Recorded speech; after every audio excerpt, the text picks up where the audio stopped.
I'm going to introduce our panelists. Reverend Jill Bowden is one of our chaplains here at Memorial. Wendy Lichtenthal is a psychologist here, and Melissa Stewart is another social worker here at Memorial.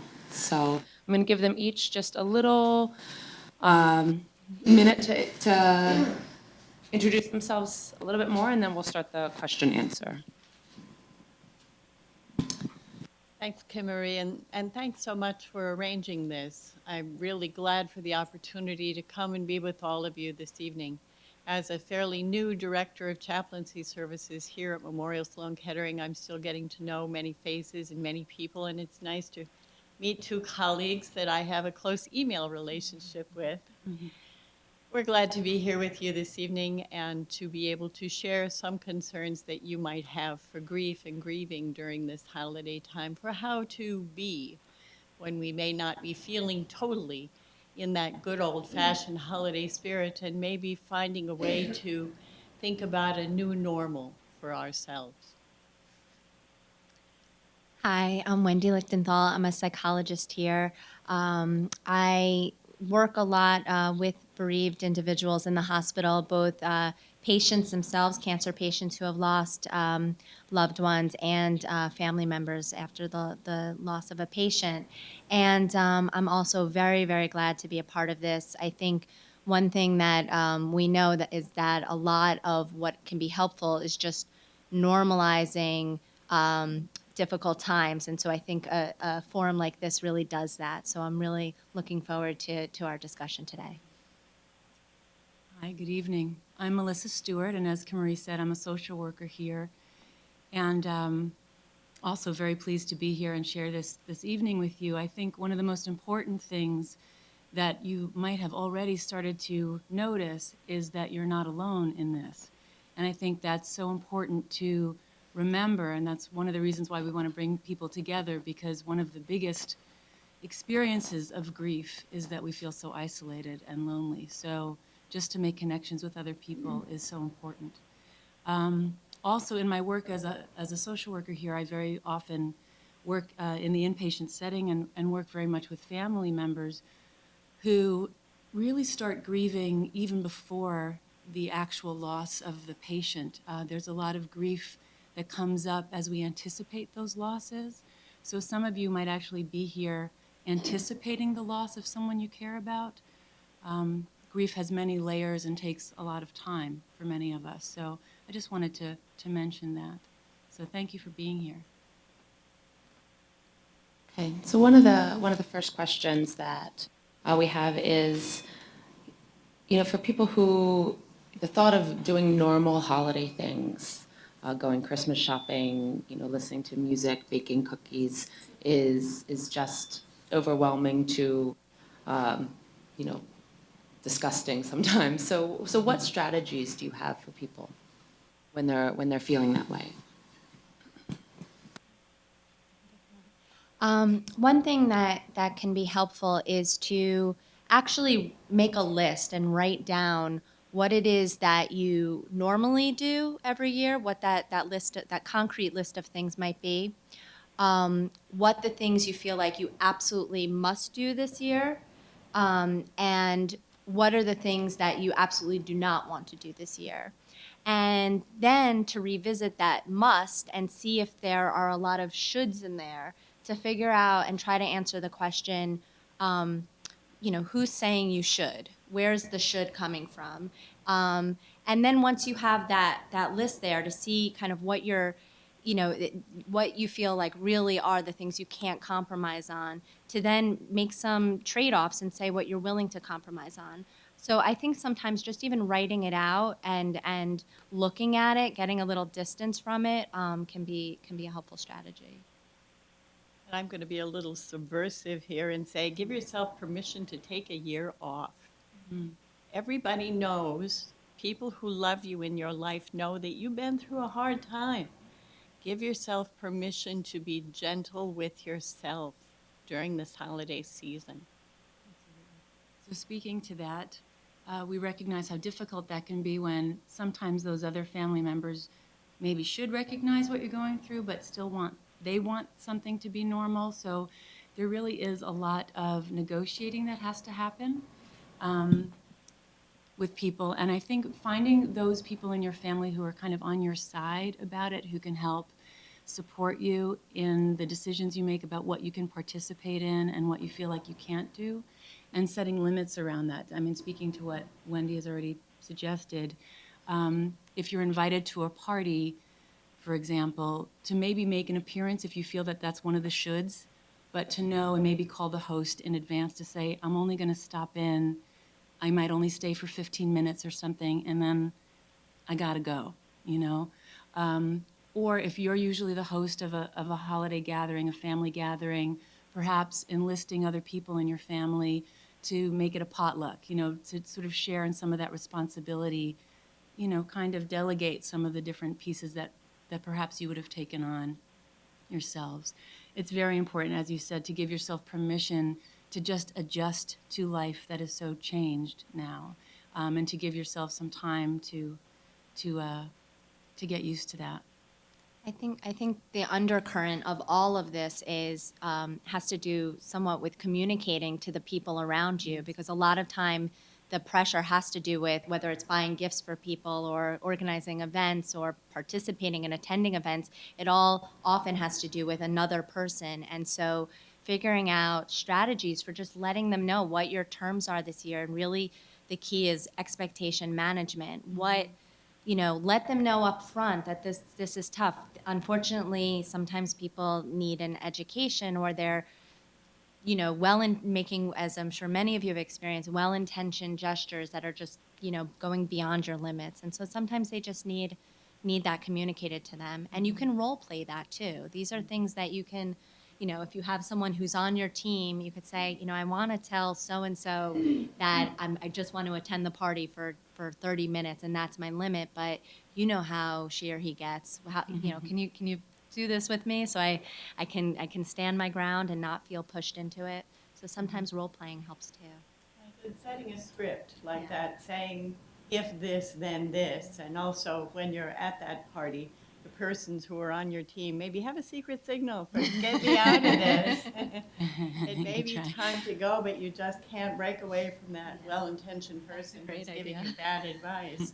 So somebody on your team knows the pick your own. You don't have to use this one. One of the questions that comes up is kind of the difference and understanding the difference between depression, grief, bereavement. And I was wondering if you could address that. Sure. So grief, there's so many different symptoms of, we call symptoms, but ways that grief is expressed. And they range from the emotional feelings that you experience most intensely, usually immediately after you lose someone that you love. So that's, of course, sadness, guilt, anger, in many cases, relief if someone was suffering. All of these are important things. It's really the whole gamut of emotions. Joy when you're reminiscing and thinking of fond memories. Ambivalence, just a mix of feelings and feeling upset about the fact that you're feeling certain feelings. All of that can come with in terms of the emotions you feel. And then the thoughts that you might experience can range from purposely trying to remember things that you experience with your loved one, to the things that you're trying to avoid thinking about. So maybe whether it's an argument you had or something about the course of your loved one's illness that's very disturbing or painful to think about, that you try to push away. So we call those often intrusive thoughts. They kind of intrude on you. Those are something that people often have. Images, they might come in images, they might be in words, but very, very painful thoughts. And then the physical symptoms can range from fatigue, difficulty sleeping, difficulty eating, weight loss, and also sometimes what we call identification symptoms. You can actually feel the pain in the same way that you imagine that your loved one felt it. And this is all in the context of normal grief at first. So it's something that, immediately after a loss, you can feel all of these types of emotions. And if you've never felt them before or had these types of thoughts before, it can be certainly overwhelming. The behaviors that you might engage in can include searching for the person that you lost, actually feeling their presence or thinking you saw them. Withdrawing from others is obviously a common one, and might feel like an urge you have, especially during times where you feel like you need to be on or need to be participating, like during the holidays. So that would be, it's a catch-all for grief. But then to distinguish it from depression, a real clinical depression is characterized by truly losing interest in things that normally would have interested you, a more pervasive sadness, a sadness that sticks no matter what, meaning that you can't really be uplifted even for something you normally might laugh at or smile at. Feelings of helplessness, feelings of hopelessness, thinking that you don't really want to be here, but in a way where you actually might be contemplating taking your own life. I mean, these are symptoms of depression. Feeling very slowed down, and also there are a lot of physical symptoms that come with depression, but they're also the same physical symptoms I just described for grief. So feeling really like you have difficulty sleeping and difficulty eating, that could also be a sign of depression. Feeling badly about yourself, often, and really excessive guilt. Some guilt is normal. I think a lot of times, especially people who have been caregivers, feel guilt and kind of think about what else they might have been able to do. But a profound sense of guilt and really feeling badly about yourself might also indicate that you're more clinically depressed. And kind of speaking to that, often people grieving will talk about feeling like they don't have a purpose in life, feeling like they're a bit lost. And I'm wondering if you can talk a little bit to strategies and ways to help people who feel lost and without purpose. I think one thing that sometimes the chaplains recommend is remembering back to other bad times that you have had and how did you get yourself through that. If someone has had a bad event, a loss of a parent, or even a younger person, a loss of a pet, someone meaningful, how did you get yourself through that time? Remembering that you have a history of survival is important to knowing that you can get through these next weeks and months. And also, I think that our lives are full of many different kinds of experiences, so trying to hold that in balance, to focus on the people in your life that you love, on activities that you enjoy. Even in the midst of grief, we're very often able to have pockets of enjoyment or engagement in things that we previously enjoyed. So giving yourself permission to have those moments and engage in those things. I think that the sense of purpose issue is a big one, especially for people who have been caregivers or have really been invested in working with a loved one through an illness. And so it's not just the loss of the individual that they care for so much, but also the loss of a role as a caregiver, the loss of a daily rhythm, a way that you conducted yourself every day. And so it's really, first of all, again, we're going to keep probably saying this, but giving yourself permission and acknowledging the massive change in your way of being on a day-to-day basis that's occurred. But then to speak to what the others have said is really being deliberate about re-engaging with things that you might have become disconnected from through the course of your loved one's illness, and really being deliberate about re-engaging with them, figuring out what those things are that, it's a moment sometimes to kind of reorganize your priorities and say, you know what, this is what I really want to be doing now with my time. So but sometimes you really need to think about it and figure out, maybe discuss with people some things that would give you a renewed but very different sense of purpose.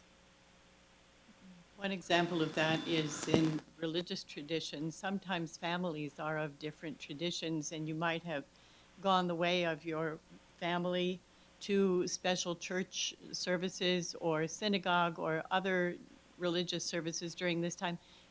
Do something different this time. Go to the other one. You may not feel a spiritual connection in the way you once did. In fact, anger, and anger at things that we might expect to have saved the life of our loved one, is a very common symptom of grief. So do something different. Find a different way into your spirit to connect. Jill, you brought up something that I think is important to address, this idea of being disconnected from your spirituality or your religious faith. Can you talk a little bit about how you see that presenting itself in family members, and then what you do or say to them when people are feeling really disconnected and angry or upset with their faith? And Wendy has already brought this up in alluding to feelings around grief. It's not any different. It's pervasive. It affects every area of our lives. We feel a cognitive damping down. We somehow don't feel as smart. We don't feel as able to reason things out. So take a few moments just to give yourself a little break from that. Take your grief and put it in a shoebox, metaphorically, and put it over there for a little while, and give yourself a little clear space to see how that feels. Just a little break. You can go back to this, and you can go back and forth. You can give yourself permission to take a little break to find a spiritual clear space in which you might not want to do anything more than just sit still and close your eyes for 5 minutes. Just breathe and make a connection to something larger than yourself. That speaks to, I think, something that I've already said too. When you make a connection with something larger than yourself, that sense of isolation that I mentioned before, there is this sense of being cut off from the living. For various reasons, we feel that way. And so for some of us, it's reaching out to that spiritual source, that connection, and maybe exploring or experimenting with different spiritual practices to and do something different. You had mentioned maybe going to a different service than you usually did, but there can be other ways of engaging in that. But also, if you're having, if that's not your way in the first place, or if you're having trouble there, the other thing that is larger than oneself is a community. So it's a family, it's a group setting like this, it's colleagues at work, it's the school board, it's, just different groups of people in a community that can help you feel connected and again attached to a purpose. Even if it's doing a fundraiser at the, whatever might be going on in the community, just getting yourself involved in something that can sometimes help us. I think just one more thing I would add is that the feelings about the feelings, again, can be a stuck point for a lot of people. So feeling guilty about feeling anger. And I hope through this discussion and through what you've heard, you realize that these are normal types of feelings, that it's common, and so that the guilt and the questioning about I'm feeling distressed about this, but I'm mad at myself for feeling distressed, that's just a whole other layer of feeling bad. That again, if you give yourself permission to just accept that that's par for the course with this, it can at least lighten that load. And just to mention something about guilt, and you probably already know this. I mean, I think I don't know that there's very much that we will offer tonight that you don't, on some intuitive level, already know. But it often helps to hear other people say it. Guilt is one of those emotions that is so damaging and insidious, and really never have I seen it result in any good. It doesn't move us forward. It doesn't heal anything.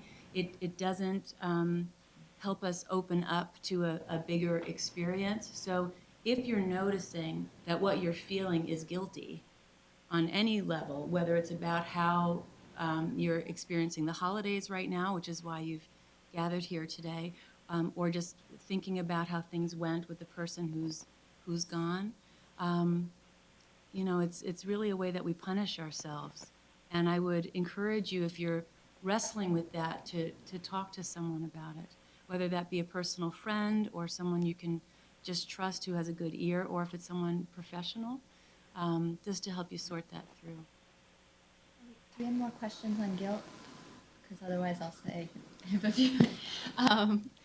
Guilt is It's a doozy. it's a doozy, and one of the things that comes up a lot. It comes up for patients. It comes up for everyone in challenging circumstances, such as losing someone that you love.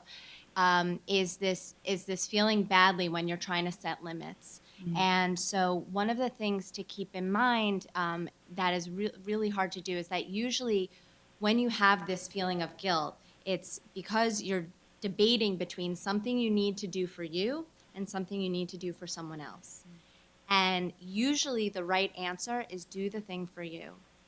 That's really it's a calling to really care for yourself instead of interpreting it as what's the quickest thing that's going to get me out of feeling guilt. Okay, fine, I'll go to this party. I'll make an appearance.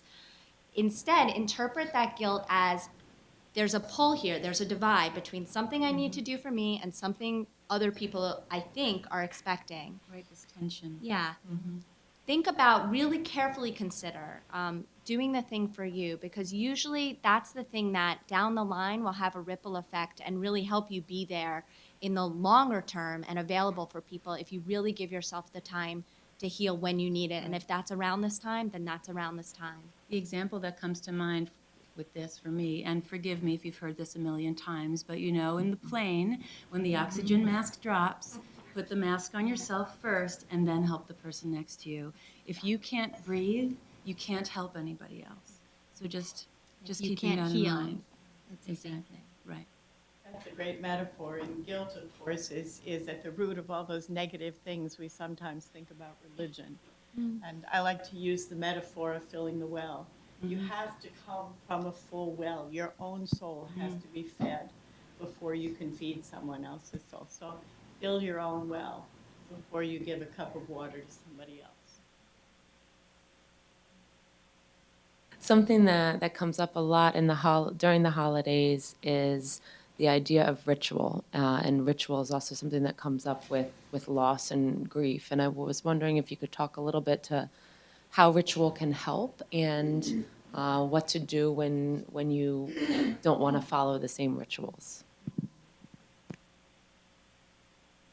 Start with that one. I'd be happy to. So I think there are some rituals that you might want to keep, and some that are able to be compromised. Often it's not a bad idea to change some of your rituals in terms of what your normal practices are around the holidays. So you could do things like eat your meal at a different time or open gifts at a different time. If you get a tree or light a menorah, do that in a different way or in a different style. But there are some things that really will help keep you connected to that person that you lost that you really might want to preserve, and maybe not this year, but to keep in mind that that their way of maintaining connection is important as well, but not to feel guilty, just to say that it's something that even if you don't do this year, doesn't mean you can't revisit next year. And then the other thing is about starting new rituals. I think that's an important part of thinking about how to do this different, but maintain the connection to the person that you lost. So there could be one idea would be if you have a family, or especially if you have children, but even if not, to do something like create a memory book or a story sharing time, or put in a box things that the gifts that the person you lost has given to you and to children in the family, or other loved ones in the family or friends, and have people put kind of these thoughts about the gifts they've gotten in a box, and then take them out and read them to one another is another way of honoring. So so introducing new rituals can be part of that family tradition as well. That's really beautiful, and it keeps a connection to the person who has died. It's very often something we don't want to talk about that because we don't want everyone to be sad. Well, everyone is sad. And to have the elephant in the room that nobody is talking about can only make it worse. So to make a ritual or a tradition around remembering with loss, with sadness, but still remembering, it keeps the the safety valve too, so that this doesn't build up inside. It allows us a little time when we can reflect on that. I love that idea of taking a box and telling stories. I think the feelings can sort of sneak up on us. I'm reflecting as you're speaking on a personal loss in my family of when my grandfather died. And he was definitely the central sun of not only my family, but I think in his eyes, the whole world. Um, and what my family wanted to do for the first Thanksgiving after he passed was do everything the same. Like, let's not change anything this year. We'll all gather. We'll bring everyone together. And I think many of us, and it's not a bad idea to try to keep things consistent for a little while. Um, the sneaky part, everyone was gathered and we were all sort of good. There was that elephant in the form of who was going to carve the turkey. Usually that's what my grandfather did. So it was, I mean, it is kind of a big thing on Thanksgiving, but it sort of hit everyone by surprise. So you might find that just as you're, not just around the holidays, but just living your lives, that there are the things that that person did or that you would want to talk to him, her about, that suddenly kind of overwhelm you. So, you know, and then when we do change the traditions, and it's been several years now, and traditions have changed where we hold Thanksgiving and who does the cooking and how, you know, all of that has been sort of renegotiated. There are some other losses around that as we've readjusted as a family. And there are also gains as we're able to do things a little bit differently that are maybe a little bit more modern than my grandparents would have preferred. I think the thing about the rituals that stay the same is that when they do sneak up on you, you know, it's okay to step in the bathroom and have a good cry. It's okay to do that. It's also okay if the family environment is one, or the friend environment, whatever environment the environment you're in, can tolerate the sadness, to just reveal it. And Just have yeah, it. and again, that's where expectation management comes in. You know, if you have the ability to choose people who are going to be able to tolerate that sadness, that can be a good thing. But if not, step away, give yourself that space, and take a breather, and then re-enter.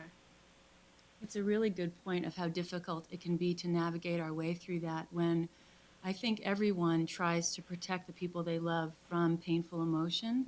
So we often feel that if we are overcome with sadness or guilt or anger or whatever, even if we feel joyful, that the rest of the family may not be able to tolerate it. And we try to protect them from what we think would be intolerable. So that's something that's also tricky to negotiate, but it does work its way out, hopefully with open communication and sharing, and sometimes, again, some facilitation from the outside.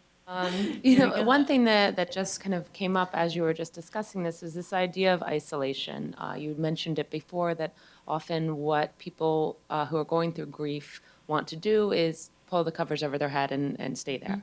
And so I wanted you to talk a little bit more about just your experience working with people who have the tendency to isolate themselves from their loved ones. I think planning in advance can be helpful. So this, I guess, would apply in the case where you have people available, but really just don't feel like being with anyone. The likely outcome is that you'll feel worse being isolated. You're going to feel sad maybe either way, but you'll feel sad and lonely if you're isolated, and sad and in the presence of others if you're with people who you select that are can again tolerate sadness and are not in the crew of people in your world who say the most well-intentioned things that often are amiss. So, you know, to the extent that you can plan for that, if it's just one person in your life who is a good listener and really just knows how to do that, to let them know to give you a call. It's okay to ask for that sort of thing. Say, you know, I'm going to need an outreach. I'm not calling you. If don't, you know, to let people know, don't say call me if you need to talk. please just call me. I'm not calling you. I've known a number of people in my life actually who do that well, and it doesn't bother me. It doesn't feel like a burden. It's yeah, that's smart. I'll make a note to reach out to you at that time. So I think have planning that you know it's going to be a hard time and that you'll want it, but you're not likely to be the one to initiate. And Well, finding what good I'm people. struck by, just as you're thinking that, is what I'm impressed by really are the people in this room. You're not the ones who are covering your heads up with the blanket because you're here. So there might be times where you do feel that way, but also just to acknowledge you that you're here. And maybe there are people we've talked about. You know, you're not on this path alone for the most part. I mean, perhaps some of you are walking this in a fairly isolated way, but I'm assuming that most of you have families and other people who are also grieving whatever loss you're here for today. And perhaps you're the people who will be, you know, the ones reaching out to that other person, like you're watching somebody else who isn't doing as well. So I just wanted to sort of flip the Yeah. perspective, you know, that there might be someone else you're concerned about who you couldn't get here today. So just putting that out there, that you might really be the what's the word? Like a life preserver for them. I think. Oh, what were you gonna say? I just wanted to follow up on that, and if you don't feel strong enough to be the one who does that, enlist one of your team members, somebody you've identified as a support person, to say, you know, my sister Susan isn't doing too well. Would you just make sure to give her a call Saturday morning at 10 o'clock? One more thing in terms of reducing isolation, you know, the reality is sometimes you don't have that one good person at all, but there is something to being connected to humanity or a greater good, and especially around the holidays, it might be a time to consider being away from the people in your life who make it only more complicated, and doing some volunteer work or trying to assist with families in need, or doing something that Going to a spa. that too. Volunteer for you. But to do something, and it's also a way to meet new people, which can be exactly what you need. So it might be that the people in your life really aren't, they only make you want to isolate more because they just don't get it. But being with like-minded people, or joining an organization or a bereavement support group, and spending, if anyone does belong to anything where there's bereavement support, trying to find ways to be together during the holidays. It's distinguishing between the people, you've probably heard these terms before, who are nurturing to you and those who are toxic, right? There are the people that we speak to who we know that we could talk to them and they listen to us, and they don't necessarily bombard us with advice, but they're there with an open heart and a shoulder to cry on if we need it, and pleasant distraction if that's what we need. You know, those good friends, sometimes family, sometimes we're blessed in that way. And then there are the people who are the toxic people who, even if they're calling you to find out how you are, it's not about how you are. Where you get off the phone or after a conversation, you feel more zapped and drained and exhausted. You know, they kind of, it became a complaint session for them, you know, whatever. So just sort of limiting your time with those folks if you can. I'm going to go back to kind of talking about rituals, because there's one area that we didn't really discuss, which is what to do when you have a really strong disagreement with, say, kids or grandkids about changing these rituals. Again, I think sometimes when it's just you, and everyone in your family can accept whatever changes, it can be very easy. But sometimes there's other people in your family that are very resistant to changing anything. And how do you deal with that? It's a tough question. I think, you know, in some situations there just may not be an agreement. In an ideal situation, you know, ideally you'd want to be able to negotiate that so that everyone can be happy. And sometimes there just isn't peace that way. And some people might really want to maintain something, whereas others want to change it. And I think just knowing that can be tough, and that as a family, all of you, again, giving yourselves permission to have some time to work it out, is what's really key. I think in thinking about, I mean, the key the ideal here would be compromise. But often, in terms of communicating about it more, figuring out why something is a non-negotiable for a certain family member, figuring out what the real meaning of that is and why it's something they really want to hold on to. Because in some cases, it might be something you didn't quite know, why they were so, what appeared to be stubbornly holding on to something really was a memory that they had that it wasn't even crossing your mind, and they seem unreasonable, but it's about something very meaningful to them.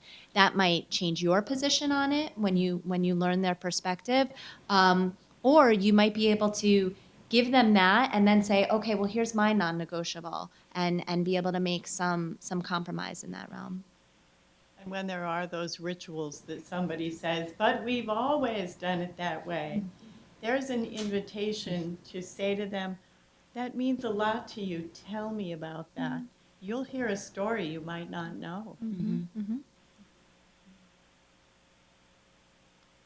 And we live in a society that does not always honor people's grief, and it often will assume that it takes a lot less time to go through this process than it actually does. And especially during this time, what advice or thoughts do you have for people who might hear, it's been long enough, or uh, these time frames that are often pushed on our family members? Call the person on your team who can get you out of that one. Feel free to walk away from that question.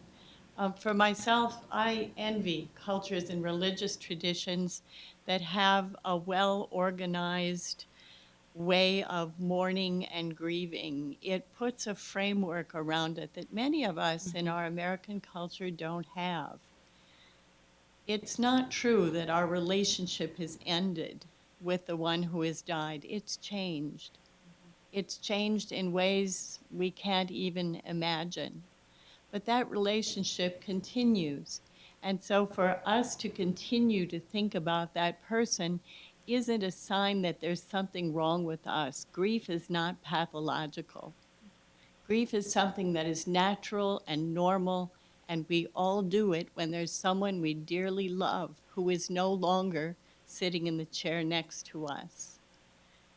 That's just so beautiful, Jill. I just want to reiterate it again that the relationship hasn't ended. I think that's just so important to remember and to hold dear and sacred.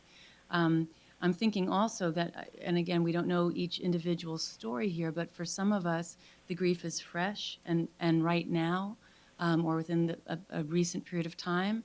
I know that for me and some of the losses that I've experienced in my life, every year at the holidays, and it's years and years, people have been gone. Holidays, like anniversaries and birthdays and other special events and things, remind me of who's not here to be with it and to celebrate at this time. So grief at the holidays, maybe it's not fair to call it grief, but missing and longing for someone who isn't here to share it with us in the flesh, can go on. But it changes and evolves. So I love the idea of the relationship changing and evolving over time.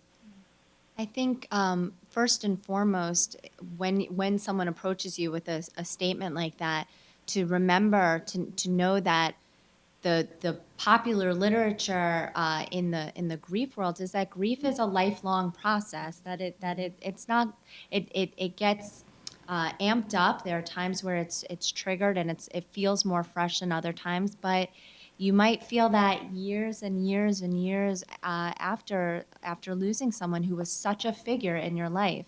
So that's normal. And so understanding that and just having that in your mental file as a way of comforting yourself is important. And I think in terms of, if it's a person who you want to be on your team, you might want to educate them about the fact that it's I'm gonna be like this here and there. There are gonna be things, and especially around this time, this is what's gonna happen, and I really would love if if it was okay for me to express it, because you're a valued person in my life and I want to be able to share this. I don't need you to say anything back. That's the other thing, is you can tell them what you need, because often what that statement, or statements like that might be reflecting, is, I don't know what to do. I already said I'm sorry, and what else can I do? And you could say, just let me have a minute, let me say this stuff, and that's all I need. Or when I get like this, tell me, let's go to a movie.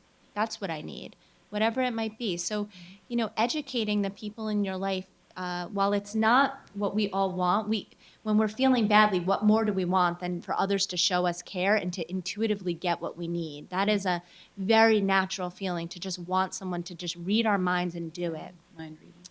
But unfortunately, most people in our lives Or not telepathic. are not telepathic, and so it's hard to think that the time that I feel worse is the time that I actually need to be doing something about this and telling my support network what I need. But it often is the case. And The other tricky piece, just to add another tricky piece to this, not only can't people read our minds, but if they could, they might find that we don't know the answer either. It's not like we're keeping it from them, but we haven't figured it out. So it's so vital, I think, to educate people about what we need as soon as we've figured out what it is that we need ourselves. That's very true. And when we're grieving, as we've already talked about, there's so much that's going on. There's so many feelings and so many new adjustments, and the stuff that sort of takes you by surprise, and managing other people's expectations and desires. And so it can be a very unnerving, sort of ungrounded time, to sort of sort your way through. I keep thinking of navigation, keep navigating your way through sort of a foreign territory. The time that we need it the most is the time that we're able to express it the least. Yeah, Yeah. exactly. So when I get that far away stare, take me to the movies. Yeah. One more thing that I'll say about that was just a really good analogy I just heard, is that, and is appropriate for the holidays, is that grief is like a snowflake. It's different for each person, and around the holidays, I think it's a very appropriate analogy or metaphor. It's really everybody's grief is unique, and you need to remember that yours looking differently than someone else's is exactly as it should be. I'm going to ask you to comment and talk a little bit about your suggestions when you go the opposite direction of isolation, and you might tend to, during this time period, you might tend to overindulge. You might tend to go to all of those parties and feel like you can't stop, kind of filling yourself up with other things. And what strategies or suggestions do you have for that? Same problem everyone has every time in the holidays, and it only, I think, can be exacerbated. And so it's I think there aren't very good magic answers beyond setting up some boundaries for yourself ahead of time, not putting yourself in situations that are potentially detrimental, and also in all of this, giving yourself permission to also do it if it's think about the consequences ahead of time. And if you know what it was like in the past for you when you ate more than you expected to, and you it really just killed your mood for days, then maybe this isn't the year to add the guilt that you felt in a year where you didn't have the grief that you're experiencing. Add this extra layer. So maybe maybe you avoid it this year. It's very hard for us, I think all of us, to tolerate difficult emotions. And what we do, I'm saying especially in this culture, I assume that's true. It's the culture I know. We tend to eat or drink or smoke or, just whatever. Those are the kinds of things that, as a culture, I'm not pointing fingers at anybody in particular, but as a culture we tend to engage in, because it can be so hard to tolerate the pain or the sadness, or to feel like you might just drown or lose yourself in it. So very often, I think that's how we tend to cope, and it's learning a new way to take care of ourselves. And I think the most important thing is just knowing what you're inclined to do, being aware of it, and trying to do everything in balance. And we have said throughout the night, I think, as you leave, we'll give everyone a permission Yeah. slip, right? We've talked about giving yourself permission. But I think to even extend that idea is not only permission, but really forgiving yourself, just being loving and forgiving, that you may stumble your way through and you may overindulge or you may isolate or you may, any which way, just to give yourself permission and forgiveness for doing it the best that you can right now and learning from it. That's all we can ever do. Those mistakes that we make, those are the experiences that we have that help us develop as human beings. And if you think of what the recommended prescription for people who are trying to not do things like overeat, drink, it's often abstinence, right? It's often just being away from it. And what harder time of the year than the holidays to not be eating when, whether it's at work, people are bringing in food, or you have a million holiday parties, or it's probably one of the hardest times to add that extra layer of helping people change their behavior, which is don't have the stimulus there. Just don't even go near it. So this is a really hard time to do it. So again, that forgiveness. I mean, you're taking on a challenge with you're floating up a river without a raft. I mean, it's really hard. There's a lot of temptations. Well, and speaking of the stimulus, I'm just thinking that now, they start advertising for Christmas shopping at Halloween, or like in July, you have how many days left until Christmas shop, so it's inescapable. It really is. And being gentle with yourself is really the key. A spiritual teacher once said, if you do something and you feel really bad about it, well, don't do it again. But if you do it again, well, then just don't do it again. But if you do, well, then just don't do it again. Always forgive yourself. You're worth it. I want to open up for any questions from the audience. So if there's anything that anyone has that they'd like to have addressed by the panel. I think there's also grief for those who are going through treatment and don't know the outcome. And there's grief for their lost innocence, as well as the caretaker's grief in dealing with that. Absolutely. And holidays can make that more difficult, I think, at times. Maybe you can address that a little. Yeah, we all get to, before someone's ill in our lives or we lose someone in our lives, most people, it's not in their consciousness that this could happen, or they just don't keep it there because it's too painful to think of that. If we all walked around thinking of all the terrible things that could happen, we wouldn't be able to function. And now when someone becomes ill in your life, or you've lost someone, it's now this can happen.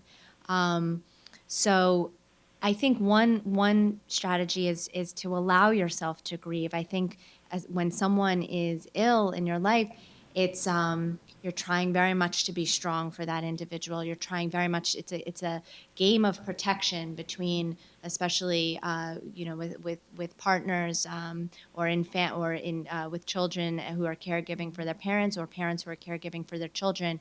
Family members are trying to protect one another, and so to the extent that grief can be shared between the individual who might be ill and you, that I think can be an important process, but allowing yourself the space to do it, and recognizing it's completely understandable, and that there are multiple losses. There is, as you just said, there are losses in the way you do things. Maybe you used to go out, and that's not an option right now. There's a loss of innocence. It's all there. So there's so many levels of grief. In the same way that we think of adapting to grief once someone has passed, is the same thing, the same process when someone is here, which is have time to focus on the loss and have time to focus on the here and now, and back and forth. And it's a dance, back and forth, and go with both. When you need the time to focus on the loss, allow it, or create a space for it if it's hard to find. And you speak about sharing that with your loved ones and sharing that in the family, and it's very important. I think just the point that I want to make about it is to be as honest as you can. Again, in that dance of protection, when we try to spare someone the painful feelings, especially in advance of a loss that we're anticipating, we keep things to ourselves or we leave things out. Again, we don't want someone to feel the pain that we imagine they would feel if we said X, Y, or Z. But then we are isolating even further, and we're not really opening ourselves up to the support that might be available, and we're not giving the other person an opportunity to open up either. So just to, encourage each of us to be as open and honest with what's happening, which doesn't mean overwhelm someone with a whole avalanche of stuff, of information, and every fear that you can possibly imagine, but just to be truthful about what you're concerned about and what you're considering and what you think might happen. Being really stoic or ignoring the situation only compounds it, because that leaves you totally alone inside yourself. When you can be open, it keeps the pressure off to some extent. It may be a little hurtful to say that for the first time, but give yourself practice. I'm sad that you're sick this year and we can't do, but I'm glad we're together. I think the other elephant in the room type of issue that comes up with this is the fact that by sharing everything we've just said that we've recommended, you're getting closer. You're bonding with this very person that you're afraid of losing. And so there's, I think, just acknowledging the tension between growing closer to someone while you're having all of these thoughts about them being gone is a terrible tension to contend with. So I think just recognizing that. It's terrible and also awesomely beautiful. Yeah, right? sure. Yes. So in that closeness, I'm thinking of a quote, which I never get exactly right. It's Khalil Gibran from The Prophet. So some of you may have heard of that. And the quote goes something like, "The deeper that sorrow carves into your heart, the more room there is to contain joy." And I love that because it acknowledges the pain that we all as human beings go through and endure, but also that when we open our hearts and allow ourselves to really love someone and to connect and to be present and real and true, I mean, that is the gift of anyone's life. So I have the chills. it really speaks to that Yeah. that tension. Yeah, that's beautiful. However, I also think not everybody can open up like that. That's true. And I think we need a certain degree of self-understanding or self-respect Right. and respect Yes. for others Yes. that have a different style Yes. and a different timetable, let's say. Absolutely. Very well said. Yeah, absolutely. That sometimes is a time to get a third party involved, whether that's a friend or a professional, someone to kind of diffuse that tension or bring up issues that it's harder for you to maybe bring up. It's something to consider. It's not mandated, but it's something to. And again, all we can ever do is be responsible for ourselves, right? I mean, you're all here tonight. You saw this posted someplace and you thought, this is something that I feel called to do and participate in. Maybe I'll get something from it. I hope you all feel that you have on some level. But that's all we can ever do, is bring ourselves as fully to the table as we can, and to accept where other people are, and to love them for who they are. And again, when we get into guilt and blame and all those, again, tricky, unproductive tensions, we get into trouble there. So again, that forgiveness, permissiveness, and forgiveness of oneself and of people for, just being who they are.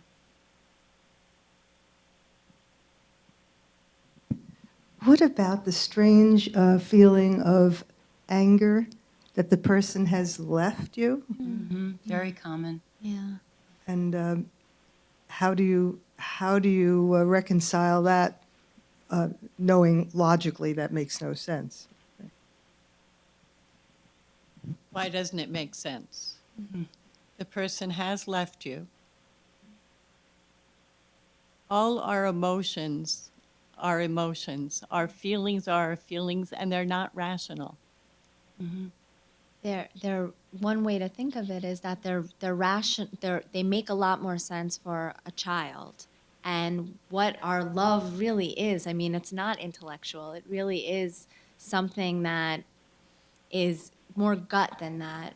Without going into all of the psychological theories about why we feel different things, I think anger is one of those that is um, so much more basic. I'm going to use basic, and so it's not often rational. But a child whose mother is separated, that's the feeling, the rage, and so it's really not something to be contended with intellectually, except to say that it's normal. It's part of the picture. And to say, when you talk about, I love that you also brought up children. I think I say this to people all the time here, that all this stuff that when we're talking about how to tell children and how to prepare children and how to help children cope with difficult emotions, I say, what we do when we're grown up is we just fancy it up. We make it fancy and really complicated, but when you get right down to it, we're the same beings we were, complicated, and there are those emotions. And a really important distinction to make, I think, is, especially around anger, or, that I can't believe you left me feeling, is that it's childlike, not childish. So, right, not to blame yourself or think, oh, I'm not mature, I'm handling this like a child, Yeah. but like, oh, I'm just getting right in there, like this Yeah. basic That's- feeling is being evoked in a very primal circumstance. To lose someone in such a definitive kind of way. And the reason we have that feeling in that way is we haven't had a lot of practice. Right. As we grow up, we practice emotions that we use in adulthood, but loss and loss of a loved one through death is not one we practice very often. So when that happens in our lives, we revert right back to that same childlike response. It's one that we're familiar with, and it's one that we use. It's in our toolbox. Even if you've had a lot of practice, sometimes it just gets re-triggered, and each time it's Yeah. saying, like, this is so unfair, and it feels very familiar. So, but I think it can, both ways of looking at it can be true. It's such a good question. I'm so glad you raised it, because I'm sure other people in the room are sitting on similar kinds of experiences, and not everybody feels like they can say so out loud. So thanks for raising it. Other questions? Or comments, if people just have something to share. That's We keep hearing about stages of grief and what the future holds. And one of the other emotions, you brought up anger, and what about fear and vulnerability? The life is completely different. Are there stages, or is there a pathway in the future with grief? I don't know, you keep hearing, I mean, I know you read these things with stages, but do you have any comments about that? I mean, I think we all We all do. do. What I'll jump in and say, if I may, is there are stages and different experiences that people have as they're adjusting to the grief of a diagnosis, the grief of treatment, the losses that happen over the course of an illness, et cetera, and then grief around a death that happens. But what's very, very important that I learned through experience, and not a book, is that, and I'm sure this is one of the things you were about to say, is that they're not discrete. You don't do them in an order of, I mean, you could follow the textbook if that's how it shows up for you, but for most people it's a little bit back and forth and circular. So the stages sort of name the different experiences that you might find yourself in, and you might sort of weave your way sort of back and forth for a little while. And the way people determine those stages is by taking lots of different experiences and trying to put them in categories. So as many people as there are experiences, and then there's somebody sorting out these categories, you might not experience some at all. Some you might experience before your loved one dies if they've been very ill. I remember, for example, a person with Alzheimer's disease who said, whose mother had Alzheimer's disease, who said after she died, "I've done my grieving already, and people don't understand why I'm not sad now." So you go back and forth, and some you may not ever have at all. I hesitate to ever say that there are stages because of how popularized and messy it is. But what it really speaks to is what I think you're saying, which is it's the unknown. And can I have a map, please? And and so one of the things, and I think sometimes that's when if you speak with a chaplain, a social worker, a psychologist, a psychiatrist, a counselor in any capacity. Sometimes that's all they're doing is reflecting back to you and saying, yes, what you're feeling is part of it. And that really, there's not a good prescribed order, but the reason that came to be, so, it was originally It was groundbreaking when it came out, it was the actually. stages of dying, and it wasn't meant to be the stages of grief, but simply because the overwhelming emotions that come with grief are such uncharted territory. Even if you've had prior loss, but this time feels different, or this figure in my life was so different. I got over the loss of a parent, but my partner, it's so different. Whatever that might be, it's really just trying to figure out what comes next. What could I expect next? To speak to the question about fear and vulnerability, for any type of anxiety that we have, some good strategies are to really play it out, to really think about the very things you're afraid of, and think, first of all, am I overestimating the probability that this thing that I'm afraid of is going to happen? And if so, maybe to dial that down, to try to think about that. But more potent than that, I think, is how will I cope with it? Can I cope with it? Will I be able to deal with it? Each thing, I mean, break it down. If it's about where I'm going to live, it's about finances, if it's about how will I cope with feelings of loneliness, to even just recognize, well, have I done that before? Am I doing it right now? I'm in it. It stinks right now, and I'm here. A lot of times we think of anxiety as a fear of fear.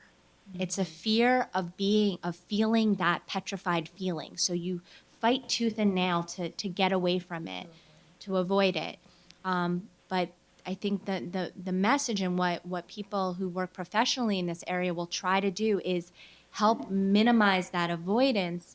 Although respite is okay too, taking a break from it is okay too, but to allow a place for it so that you can see, wow, I can actually handle these feelings. And I think that one of the advantages of these so-called stages is just providing language for an experience that's so. Yeah. Yes, like this. I'm animating it for you, Yeah. acting it out. People very often are just like, I don't know what I'm feeling. I'm feeling everything. I don't know. And from one minute I'm okay, and the next minute I'm in tears, and the next minute I'm angry and snapping at somebody, and then I'm exhausted, and then I'm, and the stages, forgive the expression at this point, but just being able to identify those different elements, maybe that would be a more useful way to think about it. Are there elements of grief or elements of adjusting to loss? It's also knowing, you might meet some parts of yourself that you've never met before, so you've never felt this way. And so it's also these labels, these names can give you something to say, well, this is my, my shock phase. I can't even think about it right now. So that could be helpful for you, or it could be helpful to communicate to other people. Right. But just like diagnoses, it's all often for communication and self-understanding to make sense of it. And what's useful about that, just another thing, is again, one of the, well, it's not one of the stages, but it's one of the experiences that I've noticed is that people feel crazy. And so knowing that what they're experiencing is not crazy, actually, but just part of this overwhelming, unfamiliar, uncharted experience that's complicated, not crazy. Another point of having these lists or stages is just recognizing if these exist, other people have done this too. Mm-hmm. And they've come through it to write about it. Mm-hmm. That's true.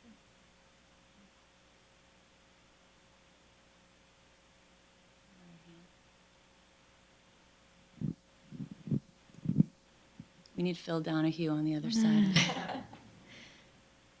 I don't know if anyone else is going through this, but I'm wondering, what do you do about the relative who's sucking the life out of the family? I have an aunt who's just not coping well with my mother's death, her sister, and she put a damper on Thanksgiving, and she's already spinning up to make Christmas. And in my support system that you're talking about, I have that in place, but we've had a rough year. And so for me to turn to them, they're going through what I'm going through. So I'm wondering, what do you do with that relative? Maybe she can go to someone else's house. Can you say a Anybody little? have a spare table? Can you say a little bit more about How that's- yeah, what that's looking like? I mean, I think strategies might depend on what she's A part of it presenting. is she does have mental illness, but my mother was her support system, Oh, goodness. and so she is she's just acting up, and it happened at Thanksgiving, and I was on the phone with her again today, and I'm headed down that path again for Christmas, and I think the problem that I'm having personally is that she's getting in the way of my own grief. I'd like to be able, I'd like to be able to sort of be with my grief, and she's standing in the way. She's getting in the way. And so these are expressions of anger or Well, she does feel the guilt, so I do appreciate your comments about the guilt, which I'll share with her. But she just is, she's just really depressed. She's really depressed, but she makes a scene at the same time. Have you mentioned to her that you're suffering right now? That you're really I- for you? I mean, not Yeah, I because mean- she's bothering you, but Yeah, I mean, she knows that I am, but I think she's so absorbed in her own feelings that and unfortunately, I'm at a place where I'm kind of low on compassion right now. absolutely, yeah, no, that makes sense. I think communicating it to her and giving her a little expectation management, like I can't listen to you. Who can we identify who can be an ear for you right now? I'm not the best person. It seems like you need this, and I don't have it to Have give. you. Yeah, and but you should get it. Just it can't be me. And I'm wondering too, I mean, you mentioned that she has some mental illness history. I'm hoping that she has professional support and that might be a person even to put in a phone call to, or maybe she needs to speak to that person or see that therapist or whomever a little bit more often while she's going through her own grieving. So again, that team we've talked about is sometimes a team of family and friends and professionals who are there to be a safety net for people. So maybe just help giving her some direction and guidance to build her net, and you step out of it for a little while, as best as you can. Does that help you? Yes.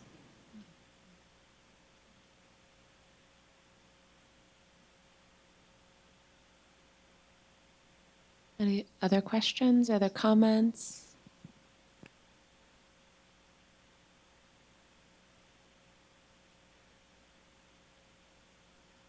It's really courageous that everybody came out. Just to reiterate what Melissa was saying, it's takes courage to speak up. It takes courage to come here, but it speaks to the fact that you're not alone. That this is uncharted territory, and people can use support.